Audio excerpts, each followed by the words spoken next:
कितना दुर्लभ विषय है स्वामी जी के चरणारविंद।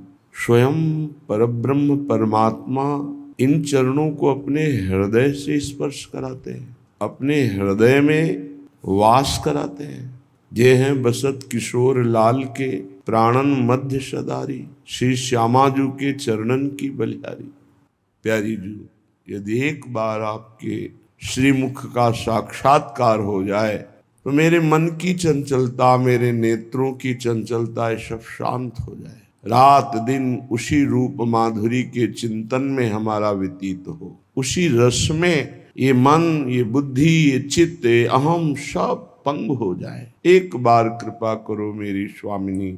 जो बड़े बड़े महान ईश्वर कोटि के योगींद्र मुनींद्र हैं, उनके लिए भी दुर्लभ रूप माधुरी, वो रूप माधुरी देखना चाहता। एक बार नेत्र भर करके पान करने की कृपा कराए। एक बार मैं देख पाऊं अपनी स्वामिनी को तो जन्म जन्म की मलिनता और चंचलता छूट जाए। जब आपका रूप देख पाओगे तो एक उन्मत्तता बढ़ती है, रूप की उन्मत्तता होती है। एक रूप का रसाशव है जो सखियां पान करके हर समय छकी होकर भी प्यासी रहती है। यह ऐसा प्रेम रस है कि पान करने पर रसमत्तता बढ़ती है पर प्यास भी बढ़ती है। ये जगत हंसे के देखो पागल है, कभी नाच रहा है, कभी हंस रहा है, कभी गा रहा है। अपनी प्यारी जू की रूप माधुरी का रसासो ऐसा चढ़ा कि बाह्य दशा बदल गई। छिन छिन रुदन करंत, छिन गावत आनंद भरी, छिन छिन हर हसंत, यह जो कृपा हरिवंश की। किसी कारणवश नींद भंग हुई, आपकी चेतना जागृत हुई तो प्रियालाल राधा राधा, तो समझो कि आप में तन्मयता बढ़ रही है। अगर चिंतन करना पड़े, सुबह का टाइम भजन करना है, अभी रंग नहीं आया, एक बार यदि आपकी रूप छटा हमारे नेत्रों में समा जाए स्वामी जू, तो देह गेह लोक परलोक जागृत स्वप्न सुषुप्ति इन सबसे ऊपर अवस्था आ जाए। देहातीत गुणातीत कालातीत अवस्था जागृत हो जाए। इसलिए स्वामी हम पर कृपा करो कि हम अपनी लाडली जू को देख पावें, क्योंकि लालजू की कृपा के बिना लाडली जू तक पहुंच नहीं है। ये बस टेरने से ही काम बनता है। पुकार पुकार कर रोते हुए जब हम प्यारी जू से प्रार्थना करते हैं, रुदु सुस्वरम राजन कृष्ण दर्शन लालसा, गोपी जनों ने भी रो रो के ही श्री कृष्ण को प्राप्त किया। महामहिम श्री कबीर दास जी कहते, कबीरा हंसना छोड़ दे, रोने से कर प्रीति, बिन रोए किन पाइया प्रेम प्यारा मित। जगत के लिए तो सब रो रहे हैं, जगदीश के लिए कौन रो रहा है? देह सुख के लिए, देह संबंधियों के लिए, अपनी वासनाओं की पूर्ति के लिए सब रो रहे हैं, लेकिन प्रभु के लिए कौन रो रहा है? ऐसे थोड़ी भगवान सामने है, यही है। जब हर कण में है, हर क्षण में है, हर व्यक्ति स्थान में है, तो मुझे क्यों नहीं दिखते? क्योंकि त्रिगुण माया का पर्दा चढ़ा है, उसके ऊपर योग माया व्रतम। पहले भगवान कृपा करें, त्रिगुणातीत स्थिति दे, फिर भी नहीं, ऐसा नहीं त्रिगुणातीत स्थिति को प्राप्त श्री श्यामा श्याम को देख ले, नहीं, फिर योग माया अनावृतम, योग माया का अनावृत कर दे, तब जाकर उनका साक्षात्कार हो। जब सर्वत्र से लोक रीति कुल रीति सर्वत्र से चित्त हटकर एकमात्र प्रियालाल में केंद्रित हो गया, हटाए नहीं हट रहा, जैसे अभी लगाए नहीं लग रहा, विषयों में जा रहा है, ऐसे जब कृपा पात्र साधक प्रयत्नशील होकर गुरु प्रदत्त उपासना में चित्त को समाहित करता है तो हटाए नहीं हटता। रात दिन परमानंद की बाढ़ आती है। अभी परमानंद का परिचय ही नहीं जाना कि परमानंद किसे कहते हैं। जब विषयानंद का त्याग हो तब तो परमानंद के मार्ग में कदम बढ़े। एक बार स्वप्न में ही आकर तो मुझे सुखी कर दो।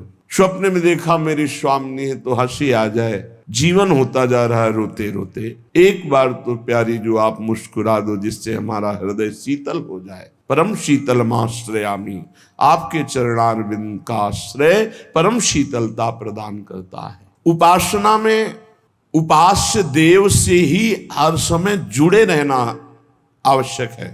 एक भी क्षण हमारा समय व्यर्थ ना जाए।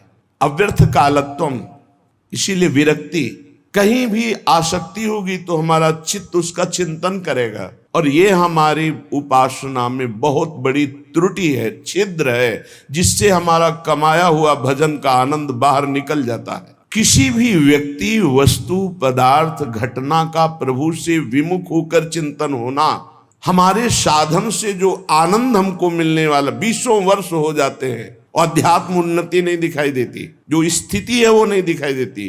कारण कोई व्यक्ति, कोई वस्तु, कोई स्थान, उसका हम आश्रय लिए हैं, वो हमारे चिंतन का विषय बनता है। कोई इंद्रियजन्य भोग संबंध है, कोई शास्त्र विरुद्धाचरण है, नहीं तो आपसे सच्ची कहते हैं। जैसे दूध बटलोई में चढ़ा हुआ चूल्हे पे है, उफान मारता है, ऐसे हृदय में आनंद की उफान आती, न कुछ देखने का मन, न सुनने का मन, बस रोने का मन। बंद कर लो दरवाजा, किसी से नहीं मिलना, बस रो तो शांति मिलती। एक वेग आता है, रोने का एक वेग आता है, चिल्ला चिल्ला कर रो तब शांति मिले, और पता नहीं कैसा। ऐसे प्रेमी महात्माओं का यदि हमें संग मिले जो केवल भगवान से जुड़े हुए हैं, केवल भगवान से, ऐसे महात्मा से ही लोक कल्याण होता है। वो लोक कल्याण का बाना नहीं धारण करते। उनकी वाणी, उनकी चेष्टा, उनके शरीर की वायु, उनका दर्शन, उनका संभाषण जगत पावन अपने आप कर, पर वो उनके अंदर अहम नहीं होता। सोचो, जिनके संग मात्र के लिए मृत्यु लोक के सुखों की क्या, स्वर्ग सुख की क्या, मोक्ष सुख को भी संत संग की यहां तुलना की जा रही है। मोक्ष सुख से भी नहीं, स्वर्ग सुख से भी नहीं, मर्त सुख की बात क्या, केवल प्रेम। किस संत के संग से प्रेम प्रकट होता है? जो रात दिन केवल भगवान में आसक्त है, कोई व्यवहार छू भी नहीं गया, व्यवहार भी उनका गाढ़ परमार्थ है, प्रियालाल के सिवा कोई मतलब नहीं। प्रेम होना बहुत कठिन बात है। गुरु मान लेना, थोड़ी देर प्रणाम नमस्कार, थोड़ी भेंट पूजा, ये सब माया का खेल है, इससे कुछ। प्रेम होना, आसक्ति हो जाना, उनके वचन पे चलना, वो हमारे दिमाग में बैठ गए हैं, वो हमसे कभी दूर ही नहीं है, हमारे मानस पटल पर छाए हुए। अब जैसे गुरुदेव, ऐसा थोड़ी कि हम दर्शन करने जा रहे हैं तो ही दर्शन हो रहे हैं, नहीं तो दर्शन नहीं, उनके सिवा कोई दर्शन ही नहीं। सच मानिए, उनके सिवा कोई दर्शन ही नहीं है, सब दर्शन। दर्शन तो सिर्फ गुरुदेव का, जहां से दर्शन होना वहीं वो बैठ गए, तो अब किसका दर्शन हो? हमारे ऊपर जो प्रभु की कृपा हुई है उसको हम स्वीकार करें कि अपार कृपा लाडली लाल की हमारे ऊपर, रसिकों का संग दिया, वृंदावन धाम दिया। कितनी दुर्लभ बात है।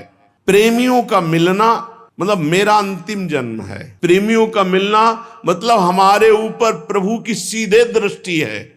ये बात समझ लेना। संत महात्मा जितने भी सृष्टि के हैं, ये सब आपको त्रिगुणातीत करेंगे, और इनकी कृपा के बिना त्रिगुणातीत हुआ नहीं जा सकता। लेकिन योग माया का पर्दा स्वयं प्रभु हटाते हैं, स्वयं प्रभु। हम भगवान को देखने की योग्यता नहीं रखते हैं। पहले तो त्रिगुण माया का पर्दा पड़ा है, काला, तमोगुण, रजोगुण लाल, सतोगुण श्वेत। अब इन तीनों पर्दों को हटाने की सामर्थ्य भगवत प्राप्त महात्मा में है। भगवत प्राप्त प्रवचन से केवल नहीं हटने वाला, ध्यान रखना, भगवत प्राप्त महात्मा से है। और भगवत दर्शन केवल भगवान से होंगे, दूसरे किसी से नहीं हो सकते, क्योंकि योग माया का अनावृत करना है केवल भगवान के हाथ में, दूसरे के हाथ में नहीं। भगवान के ज्ञान में ये तीन बातें हैं, मल, विक्षोभ, आवरण। विक्षोभ जिसे उसे विक्षेप कहते हैं, ये बिना संत के संग के नहीं नष्ट होंगे। ये जब तक बने रहते हैं तब तक भजन में सुख, भगवद आनंद, या एक आनंद की उफान, एक दिव्यता, ये नहीं आने देते। प्रायः लाखों में कोई एक दो इन तीनों को क्रॉस कर पाता है, गुरुजनों संत जनों की कृपा प्रसाद से। नहीं, इधर ही रहता है, मल विक्षेप आवरण में ही रहता है। जब गुरु प्रदत्त नाम मंत्र का खूब रात दिन जप करोगे तो मल का नाश होगा।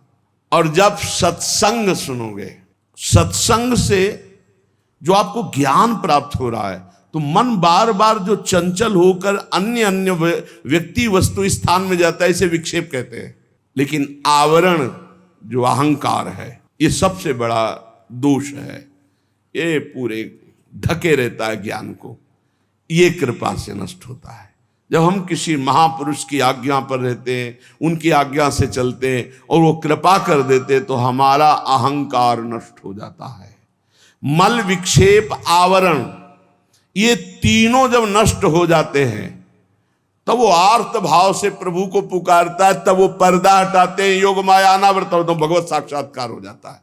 ये केवल भगवान के हाथ में है भगवत साक्षात्कार, ये किसी साधना के हाथ में नहीं है। जीवन में सबसे बड़ा लाभ संत मिलन, संत संग, संत सेवन, और सबसे बड़ी हानि असंत मिलन, असंत संग, असंत सेवन। संतों के हृदय में भगवान बेपरद होकर वास करते हैं। जहां भगवान बसते हैं वहीं सारे सद्गुण बसते हैं। ऐसे संतों की संगति मिल जाए तो सहज में बंधन मोक्ष में बदल जाता है, और अगर कुसंग मिल जाए तो मोक्ष प्राप्ति के नजदीक से वो आपको बंधन में डाल दे। बहुत विचित्र है कुसंग, बहुत विचित्र है। हम देखते हैं कि संत मिलन भी हो गया और हमारा कल्याण नहीं हुआ, हमारा दोष नहीं नष्ट हुआ, तो इसका मतलब है कि अभी हम उनकी आज्ञा पर नहीं हैं। जो आज्ञा कर रहे हैं उनका हम पालन नहीं कर रहे। आज्ञा पालन का मतलब है उनका स्पर्श हो जाना। तो स्पर्श में अगर थोड़ी भी अंतराय बनी रही तो पारस लोहे को सोना नहीं बना पाता। लेकिन फिर भी तुम्हें निराश नहीं होना। ध्यान दीजिए, संत बहुत बड़े धनी हैं और हम दरिद्र हैं, तो एक और प्रणाली है वसीयतनामा। अपनी संपत्ति को अनाधिकारी को भी दे सकते हैं। वो दुत्कारे, चलो उनके पीछे पड़ जाओ, तो बोले उनको अपनी भागवतिक संपत्ति का वसीयतनामा करना आता है। अगर संत संग मिल गया है तो ये प्रमाद मत करना कि तुम उनकी अवहेलना करके हट जाओ। भाई इतनी बात पकड़नी है तो अंतिम तक बल जाएगी, पक्का बल जाएगी। जिस दिन वो करुणा में होंगे और उनकी दृष्टि पड़ेगी कि इसको हजारों बार दुत्कारा गया नहीं, इसका मतलब अब मुझे इसका ठेका लेना ही पड़ेगा, बस हो गया, उसी दिन हो गया। क्योंकि संतों का हृदय बहुत कोमल होता है, वो ऊपर से कठोरता का अभिनय मात्र करते हैं, और ये पक्का जो भगवान की प्राप्ति करना चाहते हैं वो संत की आराधना में जरूर होंगे, और जो संत आराधक होंगे निश्चित भगवत प्राप्त होंगे। जैसे भुना हुआ बीज कभी अंकुरित नहीं होता, ऐसे ही संत संग से जो आपके नए कर्म हैं ये सब भुन गए, अब ये तुम्हें अगला जन्म नहीं देंगे। देखो, और जो पूर्व संचित गोदाम है, ज्ञानाग्निना सर्व कर्माणि भस्मसात कुरुते, तथा उनके द्वारा प्रदत्त ज्ञान को अपने अंदर जागृत करो, ज्ञानाग्नि जलाओ। ये ज्ञान अग्नि ही वहां पहुंचेगी और तुम्हारे सारे कर्मों को भस्म कर देगी। या समर्पण वृत्ति करो तो भगवान आग लगा देंगे। दो ही है, ज्ञानाग्नि सर्व कर्माणि भस्मसात कुरुते, तथा अगर उसको संचित को कोई भस्म कर सकता है तो दिव्य ज्ञान और या भगवान। ज्ञान गुरु से प्राप्त होता है और समर्पण आश्रय भी गुरुदेव से प्राप्त होता है, दोनों संतों से प्राप्त होते हैं। दो प्रकार से भस्म हो सकता है संचित कर्म, या तो भगवान भस्म कर दे, अहम त्वाम सर्वपापेभ्यो मोक्षयिष्यामि मा शुचा तेषाम् अहम समुद्धरता मृत्यु संसार सागरात, और या फिर गुरु से इतना ज्ञान प्रकट हो जाए, ज्ञानाग्नि सर्व कर्माणि भस्मसात कुरुते, तथा वो ज्ञानाग्नि के द्वारा संचित कर्म। ऐसा ज्ञान बहुत दुर्लभ है। यहां देखो, जितनी जानकारी है उतना तो जीवन में उतार नहीं पा रहे आप लोग। कितनी जानकारी है आपको? बहुत जानकारी है, और जब गलत आचरण करने का संयोग बनता है तब तुम्हारी जानकारी सब खो जाती है। इसे ज्ञान नहीं कहते। ज्ञान तो उसी समय के लिए है जब असद आचरणों में मन जा रहा हो, उस समय आप बचा लो अपने आप को। तो उपाय है सबसे बढ़िया भगवान के प्रति समर्पित हो जाना, मत चित्ता सर्व दुर्गाणी मत प्रसादात तरिष्यति। जिसने मेरे में चित्त लगा दिया सब दुर्गुण नष्ट हो जाते हैं और मैं उनके संचित कर्मों को भस्म कर देता हूं। हम त्वाम सर्व पापेभ्यो मोक्षयिष्यामि मा शुचा। भगवान सबके मन में ही बैठे हुए देख रहे हैं। मन से ही दुख सुख होता है। जब आप भजन करेंगे तो प्रारब्ध का आपको दुख नहीं होगा, भोगने में बड़ा आनंद आएगा। भला दुख भोगने में आनंद आता है, लेकिन आनंद आता है कब? जब मन भगवान से जुड़ा होता है। प्रारब्ध का भोग तीन प्रकार से होता है, एक स्वेच्छा से, एक अनिच्छा से और एक परेक्षा से। स्वेच्छा जानबूझ करके अपने शरीर को नष्ट करना, बहुत बुरा प्रारब्ध होता है, बहुत बुरा प्रारब्ध होता है। स्वेच्छाकृत प्रारब्ध बहुत भयानक होता है। यह तभी मिट सकता है जब किसी महापुरुष का संग मिल जाए और उनके वचनों से हमारा चिंतन बदल जाए। और एक होता है अनिच्छाकृत। अब वो छलांग लगाई थी कूद करके जल में, और उसको पता नहीं था जहां छलांग लगाई ऊपर से नीचे 2-3 हाथ के नीचे वो सीमेंट की बहुत बड़ी बांध थी। वो सीधे 50 हाथ ऊपर से कूदा, खोपड़ी के बल से खोपड़ी फटी, मर गया। यद्यपि उसकी इच्छा नहीं थी, प्रारब्ध ने मार दिया। अनिच्छा प्रारब्ध को मिटाने के लिए भी भगवद आराधना, संत संग। कई बार आपसे प्रार्थना की है, अगर आप याद किए हो सत्संग में, कि आप जब अपने घर से निकले तो 5 महाभागवतों का नाम जरूर ले ले। बिल्कुल आपका हर प्रारब्ध संयमित हो जाएगा। आप ध्यान रखना, हमारी हाथ जोड़ के प्रार्थना है कि इतना बड़ा विघ्न जिसे कोई विघ्न राज नहीं काट सकते, वो भक्तों का स्मरण काट सकता है। ये जो परेच्छा का प्रारब्ध है, ये आता है कि जैसे हमने पूर्व जन्म में किसी को अपमानित किया, गाली दी है, दुख दिया है, पाप कर्म, वो हमको आके बिना हमारे किसी उपद्रव के वो आके गाली देगा, वो हमारी निंदा करेगा, वो बेमतलब, हमारा उससे कोई मतलब नहीं, पर वो परीक्षा का प्रारब्ध है। इसे भोगना सीखे, इसे मिटाना ना चाहे। परीक्षा का प्रारब्ध बेमतलब वो बैर कर लेगा, बेमतलब आपकी निंदा करेगा, बेमतलब अपराध, तो शांत भाव से सह जाओ, इसे सहना सीखो। दूसरे के द्वारा दिया हुआ जो हमको दंड है वो हमारा ही कर्म है, परीक्षा प्रारब्ध, वो पूर्व का कर्जा चुक रहा है।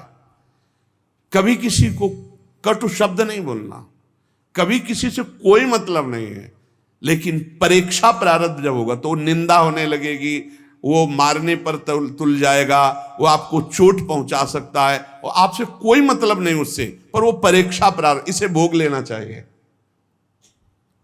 स्वेच्छा प्रारब्ध मिटाओ सत्संग के द्वारा, संत कृपा के द्वारा। अनिच्छा प्रारब्ध मिटाओ खूब भजन साधन अनुष्ठान करके, और परीक्षा प्रारब्ध को भोग लो, जो शरीर पे जैसे भी विधान आवे, और इसी जन्म में भगवत प्राप्ति कर ले। और हमें तो लगता है कि ना स्वेच्छा, ना अनेक्षा, ना परीक्षा, भगवत इच्छा में स्थित हो जाए, जोई जोई प्यारो करे सोई मोई भावे, तो सब खत्म हो गया। सच्ची मानिए, फिर ये दिमाग में नहीं आएगा कि हम इसका मंगल करें, क्योंकि ये तो प्रभु को समर्पित हो गया है। अब क्या मंगल करना? अब कोई इसका मंगल कर रहा है तो प्रभु का विधान है, हम राजी हैं उसी में जिसमें प्रभु हमारे राजी हैं। एक सज्जन इन प्रारब्ध की बातों को सुन करके कहा कि दुख आवे तो आशीर्वाद माने, भगवान का मंगल विधान माने, स्वरूप माने। ये तो हमारी बात समझ में नहीं आई। दुख आवे तो भगवान का मंगल, अरे भगवान इतने आनंद स्वरूप है, दुख काहे को देंगे? हम मंगल विधान भगवान का माने। तो ये ध्यान में रखने लायक बात है कि भगवान कृपा करके बहुत बड़े पाप को छोटे से मिटाने में, अपने जब हम भक्ति में लगते हैं ना, बहुत बड़े पाप को छोटी घटना में मिटाते हैं, तो हम पर कृपा हुई ना। भगवान का मंगल विधान पर हम जानते नहीं हैं। 2 मित्र थे, आगे चलकर एक शराब पीने लगा, वैश्यागमन करने लगा और धनी मानी घर का था, और एक गरीब घर का था, वो गंगा स्नान करना, नाम जप करना, धर्म पूर्वक चलना, ऐसा। बहुत वर्षों के बाद दोनों की मिलान हो रही थी, देखा कि वो दोस्त है। तो जब ऐसे देखा तो जो गंगा नहा के आ रहा था उसका पैर पड़ा खजूर के कांटे में, पूरा खजूर का कांटा, और वो राम राम कह के बैठ गया। वो नजदीक आया तो उसकी ठोकर लगी, तो देखा मिट्टी हटी, तो एक थैली मिली, उसमें देखा रत्न। तो देखा, देख रे खूब गंगा नहाता है, सब करता है, देख खजूर का कांटा लगा, देख मौज मस्ती से रहता हूं, ये रत्नों की थैली मिली। चला गया वो। अब उसके मन में अविश्वास हो गया, देखो तो हम इतना जीवन में करते रहे, मेरे खजूर का कांटा लगा, मैं जानता हूं ये अपने दोस्त को, ये बेविचार करता है, गंदे आचरण करता है, इसको रत्नों की थैली मिली, यहाँ खाने की भी व्यवस्था नहीं, कराने लगा बड़ा खजूर का कांटा। जब किसी को जरा सा धर्मात्मा पुरुष को संशय, तो फिर भगवान स्वयं उसका निवारण करते हैं। तो भगवान एक संत के रूप में आए और कहा, अरे बेटा तुम्हारे कांटा लग गया क्या? तुम्हारे ऊपर तो भगवान की बड़ी कृपा है, हम देख रहे हैं। बोले बातें मत बनाओ, हमने देख लिया, हमारा दोस्त जीवन हो गया शराब पीते, बेविचार करते, गंदे आचरण करते, उसको ठोकर लगी तो रत्नों की थैली मिली, और जब मैं उसको देख रहा था उस समय मुझे खजूर का कांटा लगा, और आप कह रहे हो भगवान की बड़ी ये कृपा है। तो उनका बेटा देखो, अब वो तो भगवान ही थे, अब दिखाया कि पूर्व जन्म में इसके इतने पुण्य थे कि इस समय राजा होता, लेकिन इसने पापाचरण करके सारे पुण्य छिन्न कर दिए।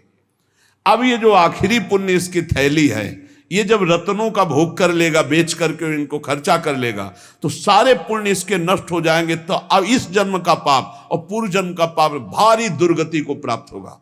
और बोले पीछे तुम्हारे ऐसे पाप थे कि इस जन्म में तुम्हें सूली की सजा मिलती, तो गंगा स्नान और नाम जप से सूली की सजा कांटे के उसमें निकल गई, खजूर के कांटे में।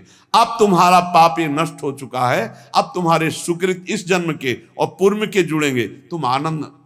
तब उसको विश्वास हुआ। तो जो हमारे भगवत मार्ग में चलने पर अचानक दुख मिलते हैं, तो वो हमारे कर्मों का फल होते, पर बहुत कम करके भगवान देते हैं, हम जानते नहीं। सही मार्ग में चलने पर जो आपको ठोकर लगी, जो आपको कष्ट मिला, वो कोई बहुत बड़ा बुरा प्रारब्ध छोटे में निकल गया। तो उपासक को इस बात का ध्यान रखना चाहिए कि प्रारब्धों के आने पर भगवान की भक्ति में कमी नहीं कर देना चाहिए। स्वेच्छा प्रारब्ध, अनेक्षा प्रारब्ध और परेक्षा प्रारब्ध। अच्छे कर्म का फल अच्छा ही होता है और बुरे कर्म का फल बुरा ही होता है, लेकिन बुरे से बुरा कर्म करने वाला भी यदि भगवान की शरण में आ जाए तो अच्छा ही अच्छा शुरू हो जाएगा। थोड़ा थोड़ा भगवान भुगता देंगे, उस पर फिर नाराज मत होना कि हम भक्ति कर रहे हैं हमें बड़ी समस्या मिल रही। थोड़ा थोड़ा भुगता कर अनंत जन्मों का निर्मल करके इसी जन्म में भगवत प्राप्ति करा देते हैं। हमको कोई दुख नहीं दे सकता, दिमाग में बैठा लो। हमारा कर्म ही प्रारब्ध बन करके हमें कोई ना कोई दुख दिलाएगा, और वो बड़ा दुख हमारे पास छोटा होकर आएगा, क्योंकि भगवान की शरण में आएगा। तो देखो ऐसे भगवान दुख देते हैं।